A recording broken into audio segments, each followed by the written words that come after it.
Hello everyone and welcome to this new video. This is Miss Cecy. Today we are going to read Jane and Joe's Extreme Mexico blog. Big question. How does El Triunfo Biosphere Reserve reflect the unique qualities of southern Mexico? Jane tried to keep it a secret from me, but when we got to the airport and had to run to the check-in desk, it was impossible to hide our destination any longer. We were going south of the border to Mexico, and not just any part of that enormous country, but way down south, as far as Chiapas, Oaxaca, Puebla, and the state of Mexico that surrounds the capital, the megalopolis that is Mexico City. I couldn't wait to get there. We were going to arrive in Tuxtla Gutierrez and then travel by road to the city of Ocosingo, where the El Triunfo Biosphere Reserve does its best to protect the impressive Sierra Madre Mountains of central Chiapas. From there, we would be off to the beautiful Agua Sur waterfalls on a journey northward that was going to include swimming in the natural pools formed by the rock and water formations in Hierve el Agua, Oaxaca, climbing the Pico de Orizaba volcanic mountain in Puebla, and hiking around the Nevado de Toluca, the Latin American version of an alpine peak. Yes, you've guessed, we were extreme sports fanatics, but not just sports, extreme nature fanatics too. I'm a naturalist who can never get enough natural history, and Jane's no different. El Triunfo Biosphere Reserve. It was quite a journey from Tuxtla Gutierrez, the capital of the state of Chiapas, 5 hours driving over 200 kilometers of varied and pretty tough terrain to Ocosingo. But that's what we love. Jane had hired a 4x4 and it was waiting for us at the airport. We grabbed a coffee and a local sandwich called a torta and hit the trail as soon as we could to shake off the stiffness from the flight and to get to the mountains. El Triunfo is situated in the central part of the Sierra Madre de Chiapas mountain range. Steep and rocky is an understatement. The reserve separates two of the largest hydrological regions of the state, the Pacific Coast and the Grijalva-Usumacinta River.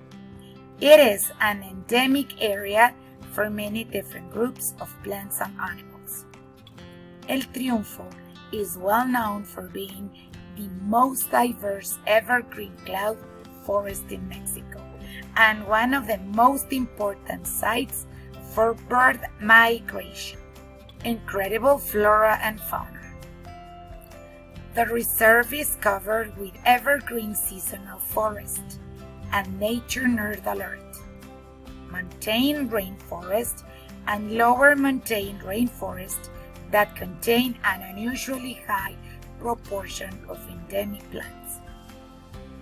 One of the most amazing things about El Triunfo is that it preserves, protects, and literally helps a number of species. The Jeffries spider monkey, margay, jaguar, and puma survive the threat of extinction. The exotic local bird population, or what habitat experts call avifauna, includes horned one, resplendent quetzal, azure-rumped tanager, and great curassow. Some pretty crazy sounding flying machines.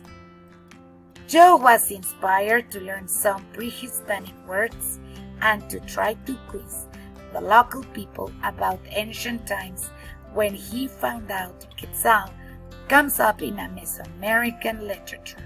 In Nahuatl, the name of the Mexican deity Quetzalcoatl, feathered serpent. It is a beautiful bird with unbelievable striking colors. Check out my photos. Agua azul. Agua azul means blue water, so you can obviously work out what color these beautiful waterfalls are. Due to being colored by limestone in the water that lines the river on the rock pool beds. We have been a bit disappointed that there are so many people here a lot of the time, although it doesn't really spoil the fun.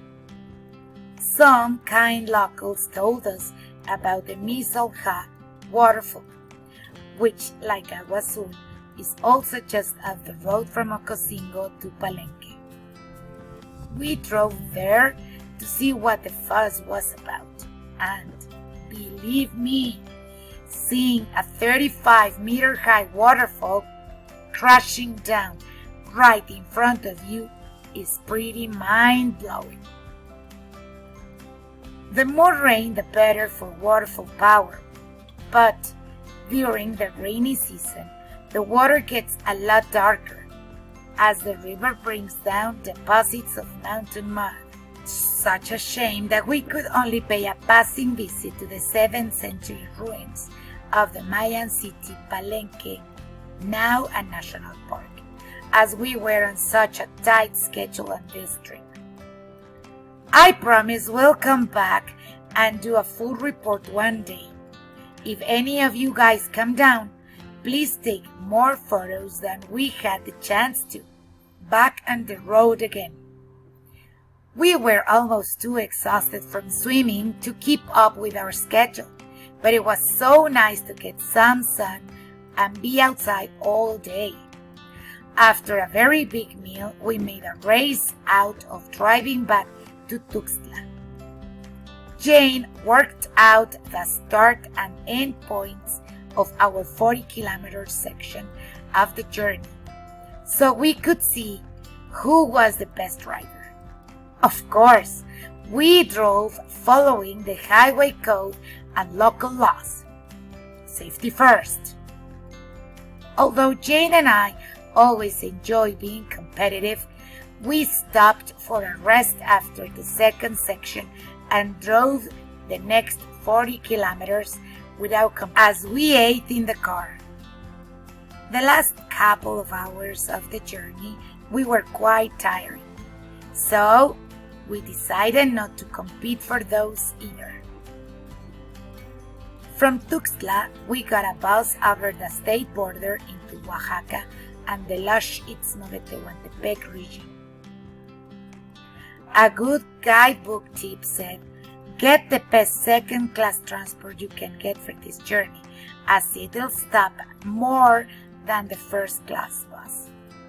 You don't get so bored of the winding road, and more importantly for us, you can get off whenever you want. That helped us get to the hotel nearest Hierve el Agua, instead of going all the way to the city of Oaxaca de Juárez, and then back out again the next day. Hierve el Agua. Whether looking from above or below, you should definitely do both. These waterfalls are breathtaking.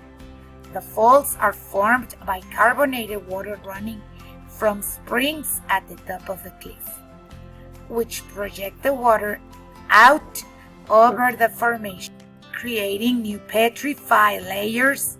When I say petrified, I don't mean they're frightened. I mean they are converted into stone. The petrified cliff is over 200 meters high. At the top, the site includes a series of small wells dug into the walkway that locals call the amphitheater. which makes a great place to admire the petrified waterfalls perfectly. One of the sporting highlights of our trip was a challenging but rewarding bike ride around the whole base area of the pre-Hispanic irrigation system. From there, we got to see the petrified waterfalls against the incredible backdrop of the Sierra Mixe mountain range, ancient Zapotec irrigation system. The site has been recognized as being of archaeological importance, thanks to a huge amount of research and field work by numerous archaeologists, biologists, and geologists. It is now agreed that the way the terraces, channels, and pools were created are evidence that it was once an ancient irrigation system. And it didn't only have a practical function. They think it's likely that the ancient Zapotecs treated the place as sacred due to the incredible natural contrast the springs make with the dry, hilly wilderness that stretches for as far as the eye can see around it. The springs would have been used as the only source to water a complex agricultural system that covered the valley floor. Thanks to important remains that have been found there, historians and anthropologists think this would have been happening 2,500 years ago. After a long, hot day in the Oaxaca sun, we made our way to the city's airport and got a short flight to Toluca to continue our adventure there the next day. Pico de Orizaba. Pico de Orizaba is the highest peak in Mexico and the third highest in North America, after Denali in Alaska and Mount Logan in the Yukon Territory, Canada. What a great place to get my first experience at high altitude.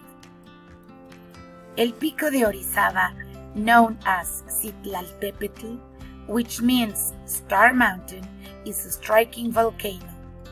From the west, it towers over the town of Tlachichuca in the form of a beautiful white cone.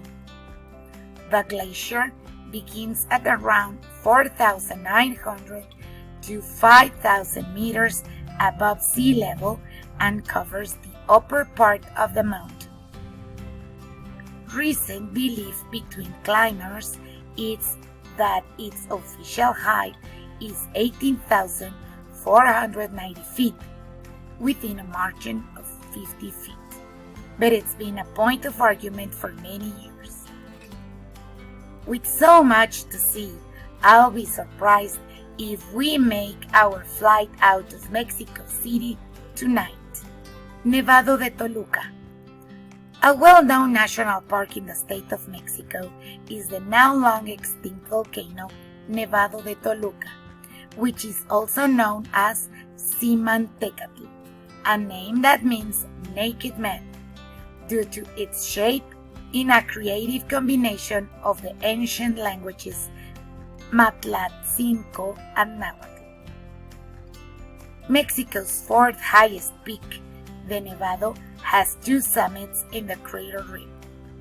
Also, incidentally, it is the only volcano crater in the world that you can drive right up to.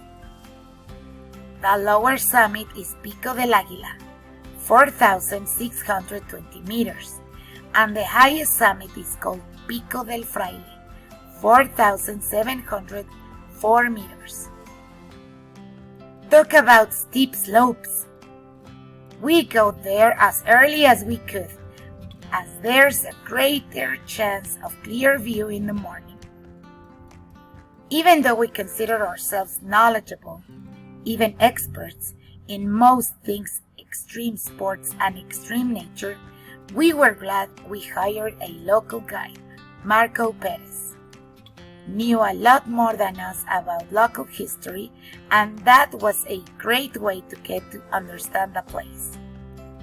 from geological details to famous visitors and weird happenings at the site. The way he spent his days out there in what can only be called the exhilarating cold is something we'll always be jealous of. Marcus said the summit can be very snowy from November through March, and it can be a great place to go cross-country skiing. Home sweet homeward bound. We were so happy, so exhausted, and so wanted to eat so much more delicious Mexican food that we had to run to the check-in desk again. Home may be sweet, but it's not as exciting as a whirlwind extreme tour full of history, culture, and nature. The crazy thing was that on this trip, the main extreme sport we experienced was trying to keep up with our schedule. Well, that's it for today. Thanks for watching. Goodbye.